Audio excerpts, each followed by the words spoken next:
తరములో నీ చిత్తముకై ఎదురు చూడగా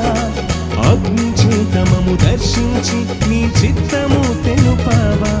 ఈ తరములో నీ చిత్తముకై ఎదురు చూడగా అగ్నిచేతమము దర్శించి నీ చిత్తము తెలుపవా ఒక ఆశ ఉందయ్యా నా కోరిక తీర్చయ్యా నా మనవిను యేసయ్యా